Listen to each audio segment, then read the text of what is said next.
Innal hamdalillah nahmaduhu wa nasta'inuhu wa nastaghfiruh wa na'udzu billahi min shururi anfusina wa sayyiati a'malina may yahdihillahu fala mudilla lahu wa man yudlil fala hadiya lahu. Ashhadu an la ilaha illallah wahdahu rabbi la syarika lah wa ashhadu anna Muhammadan abduhu wa rasuluhu alladhi la nabiyya ba'dah. Faqala Allah azza wa jalla fi muhkami tanzilihi ba'da a'udzu billahi minasy syaithanir rajim. Ya ayyuhalladzina amanu taqullaha haqqa tuqatih ولا تموتن إلا وأنتم مسلمون فإن أصدق الحديث كتاب الله وخير الهدى هدى محمد صلى الله عليه وسلم وشر الأمور محدثاتها وكل محدثة بدعة وكل بدعة ضلالة وكل ضلالة في النار. Ajaranillah wa iyyakum minal bid'ah wal dhalalati wan nar. Ma'asyiral muslimin, usikum wa nafsi bitaqwallah. Faqad fazal muttaqun. Fa usalli wa usallimu ala sayyidina Muhammadin wa ala alihi wa sahbihi ajmain. Ma'asyiral muslimin, jamaah Jumat yang dimuliakan Allah Subhanahu wa taala. Rawal Bukhari wa Muslim fi sahihaihima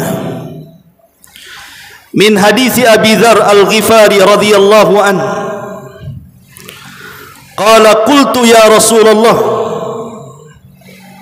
ayyu masjidin wudi'a fil ardi awwal qala al-masjidul haram qala qultu thumma ay qala al-masjidil aqsa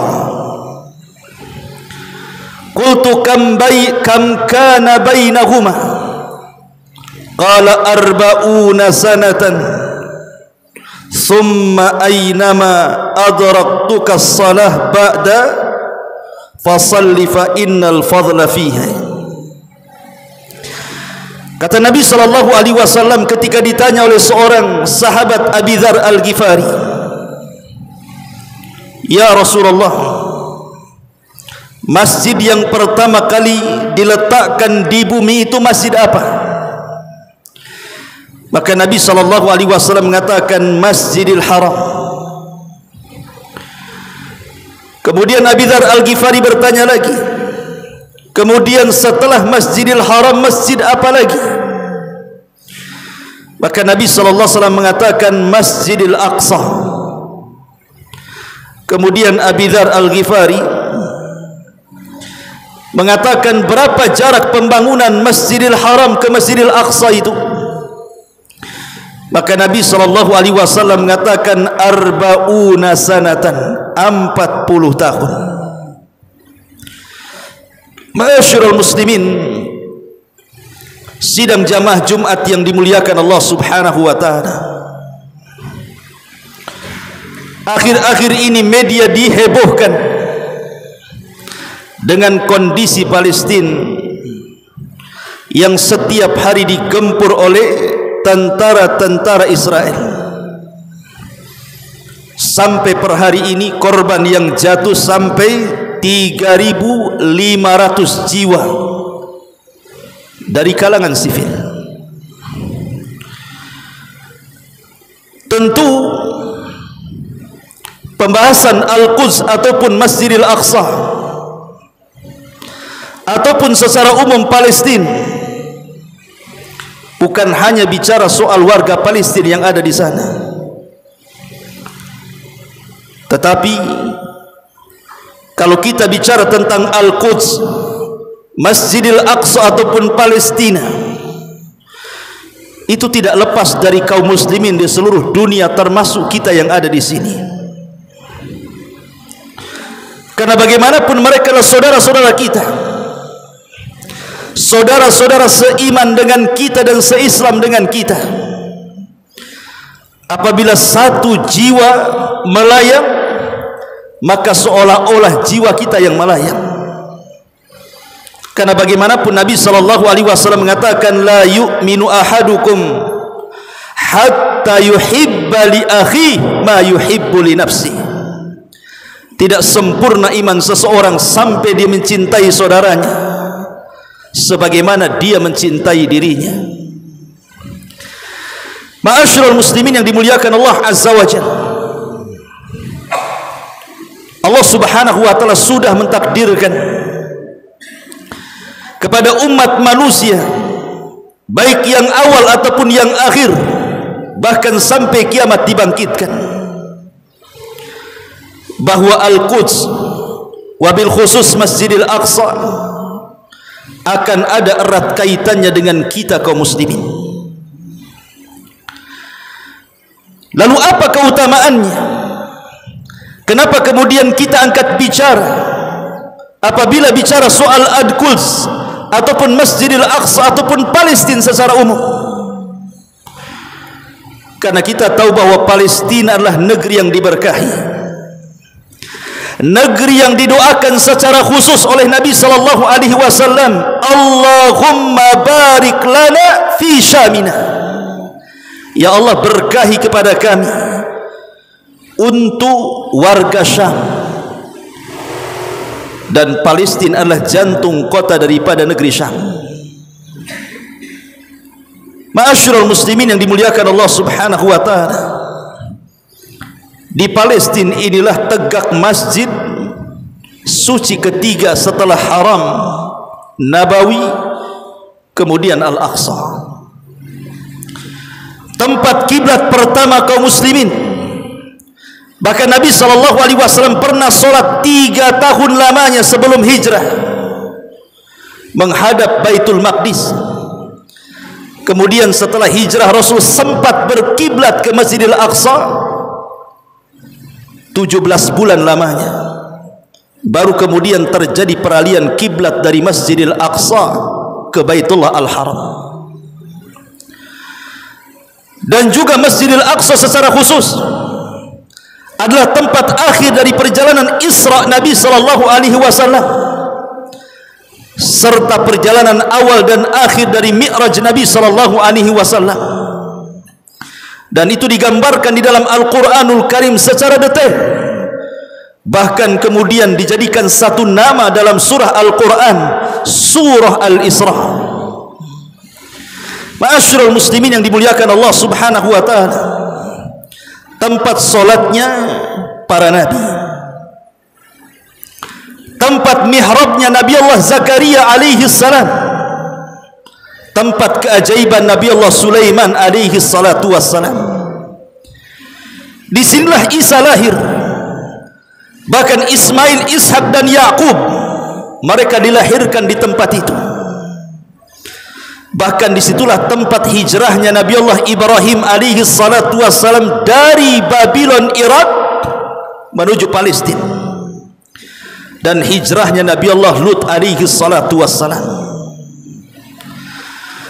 Bahkan hampir secara keseluruhan ribuan para nabi dari nabi-nabi Bani Israel diutus di Palestina. Ma'asyiral muslimin yang dimuliakan Allah Subhanahu wa taala, bahkan negeri yang para malaikat mengepak-ngepakkan sayap di atasnya kemudian berdoa kebaikan bagi penduduknya. Bahkan Nabi Allah Sulaiman alaihi salatu wassalam, setelah dia menyelesaikan pembangunan Masjidil Aqsa, dia berdoa kepada Allah Subhanahu wa taala agar hukum pemerintahannya sesuai dengan hukum Allah, agar kekuasaan yang pernah Allah berikan kepadanya tidak diberikan kepada siapapun setelahnya, dan agar siapapun yang datang ke Masjidil Aqsa dalam kondisi berwudu kemudian tidak bermaksud kecuali salat, maka dia keluar seperti anak yang baru dilahirkan oleh orang tuanya, maknanya tidak punya dosa. Ma'asyiral muslimin yang dimuliakan Allah Subhanahu wa taala, bahkan Rasul pernah menjadi imam salat dan di belakangnya para nabi. Bahkan orang yang berkunjung ke Masjidil Aqsa akan mendapatkan pahala sebagaimana Nabi sallallahu alaihi wasallam mengatakan, la tushaddur rihal illa ila thalathati masajid. Tidak boleh seseorang melaksanakan sebuah safar dalam rangka ibadah kecuali di 3 masjid: Masjidil Haram, Masjidil Aqsa, dan juga Masjid Nabawi. Bahkan kalau seandainya Allah takdirkan kita bisa salat di situ, Nabi SAW memberikan ganjaran kita mendapatkan 1/4 pahala daripada solatnya kita di Masjid Nabawi. Artinya kalau kita solat di Masjid Nabawi mendapatkan 1000 kali solat di masjid-masjid yang lainnya, maka solat di Masjidil Aqsa mendapatkan 1/4-nya, 250 kali solat di tempat-tempat yang lainnya. Adapun hadis yang mengatakan 500 kali solat dilemahkan oleh Syekh Albani rahimahullahu taala. Ma'asyiral muslimin yang dimuliakan Allah Subhanahu wa taala, Masjidil Aqsa adalah masjidnya para nabi. Tadi saya sudah katakan pernah menjadi kiblat kaum muslimin. Disebut Aqsa karena dia jauh daripada haram. Dan Umar bin Khattab radhiyallahu an pernah membebaskan Aqsa. Kemudian sempat kembali ke tangan Salabiyin. Kemudian di masa Salahuddin Al-Ayyubi pernah diambil kembali Aqsa. Tapi sampai hari ini Aqsa dikuasai oleh orang-orang Yahudi, dan kelak di akhir zaman Aqsa akan kembali ke tangan kaum muslimin karena itu masjid kita. Ma'asyiral muslimin yang dimuliakan Allah Subhanahu wa taala, bahkan di akhir zaman salah satu tempat yang tidak dimasuki Dajjal selain Mekah dan Madinah adalah Masjidil Aqsa. Dajjal tidak mungkin masuk ke tempat ini. Bahkan hancurnya Ya'juj wa Ma'juj,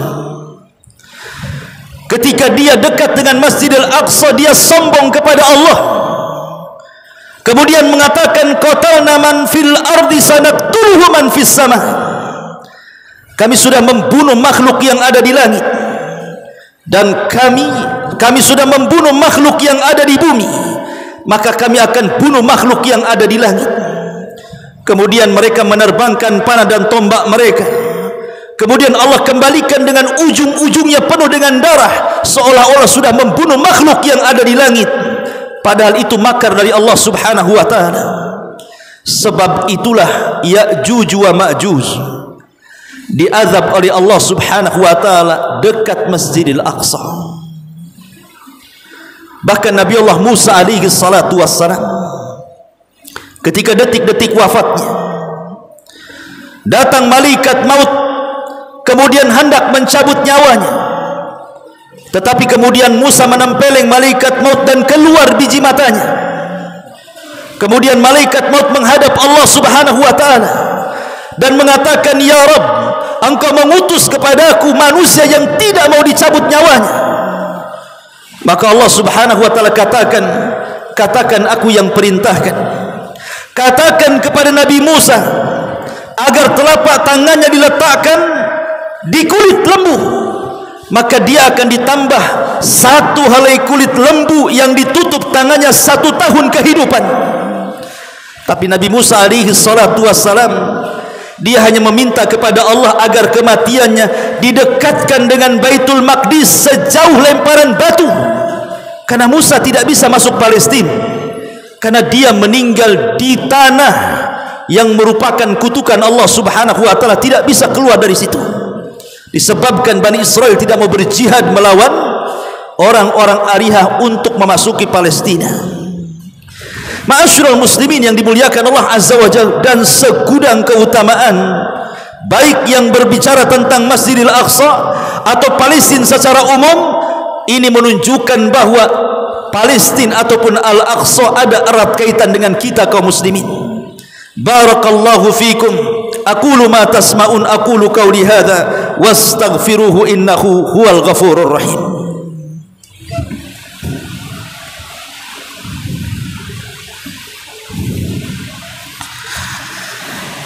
Bihamdillahi wassalatu wassalamu ala rasulillah wa ala alihi wa sahbihi wa mawalah wa la hawla wa la quwwata illa billahi wa ba'du. Ma'asyiral muslimin, sidang jamaah Jumat yang dimuliakan Allah Subhanahu wa taala.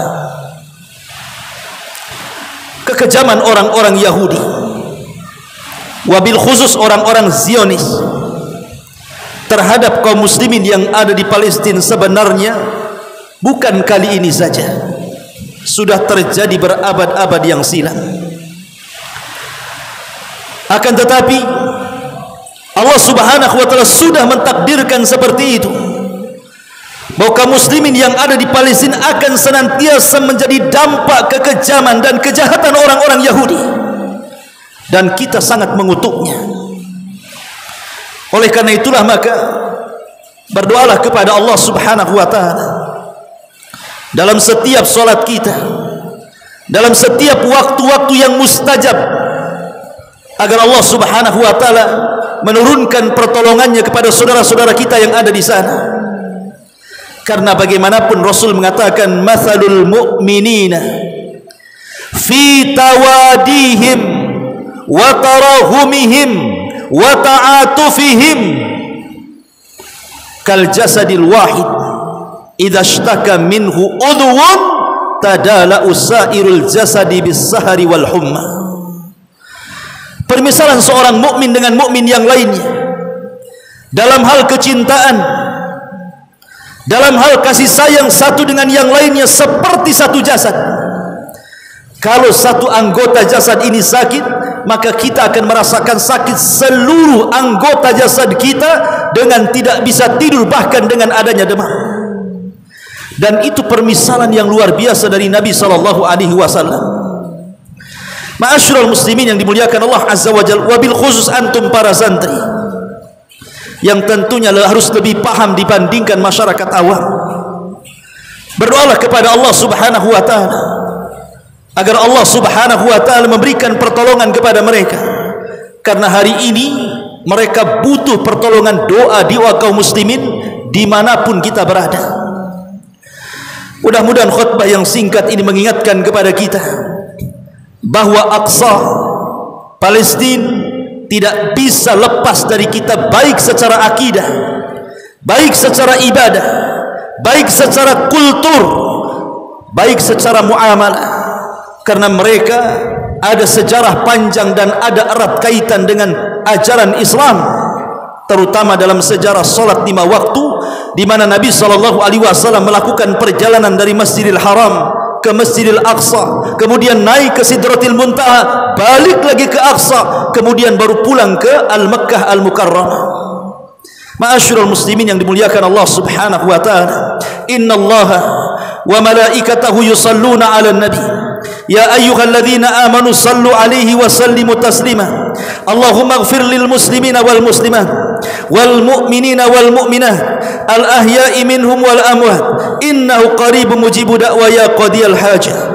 Allahumma ansur lil muslimina fi Palestin, Allahumma ansur lil muslimina fi Palestin, Allahumma ansur lil muslimina fi Palestin. Allahumma nas'aluka al huda wat tuqa wal afafa wal ghina. Allahumma nas'aluka khairat dunya wal akhirah. Allahumma nas'aluka khairat dunya wal akhirah. Allahumma inna nas'aluka khairat dunya wal akhirah. Rabbana la tuzigh qulubana ba'da idh hadaitana wa hab lana min ladunka rahmatan innaka antal wahhab. Rabbana atina fid dunya hasanah wa fil akhirati hasanah wa qina adzaban nar. Wa sallallahu ala sayyidina Muhammadin wa ala alihi wa sahbihi